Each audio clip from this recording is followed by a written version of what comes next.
In your work and in your books, you talk a lot about complexity science and its importance in looking at leadership today in healthcare.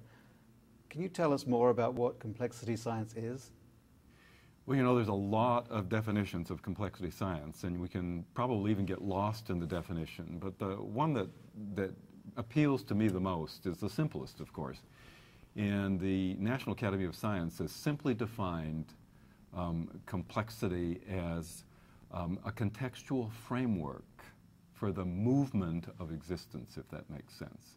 So, translating that into real language for real people, it's kind of a new way of thinking of our human experience that focuses on the relationships and the interactions and intersections of that experience, rather than on the functions and activities and form of that experience.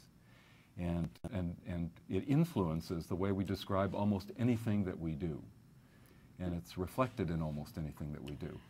Now, Tim, wouldn't you say that the nature of complexity really helps us as leaders to understand the randomness of the real world, and Right. that things are not predictable and orderly as much as we want them to be? Right. Well, you know, what we can do if we want to differentiate complexity from the ways we normally think is think about the industrial age, or the age, the non-computer age, where everything was really kind of functional and fixed and kind of finite and machine-driven. So that if you put a kind of a theological spin on it, in the industrial age you'd see God as the driver of a big machine. So that the universe was essentially a big machine. And if you get into complexity science and post-Einstein and all of that kind of thing, and you begin to say, okay, how would you define it in relationship to what God was? You'd say, well, God saw the universe as a great thought, not a machine.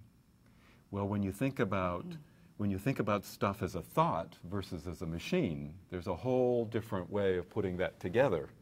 There's a whole different way of perceiving and languaging and moving in the notion of a less bounded, more fluid, more relational thought than a machine which is functional and gear related and, you know, structural and all of that kind of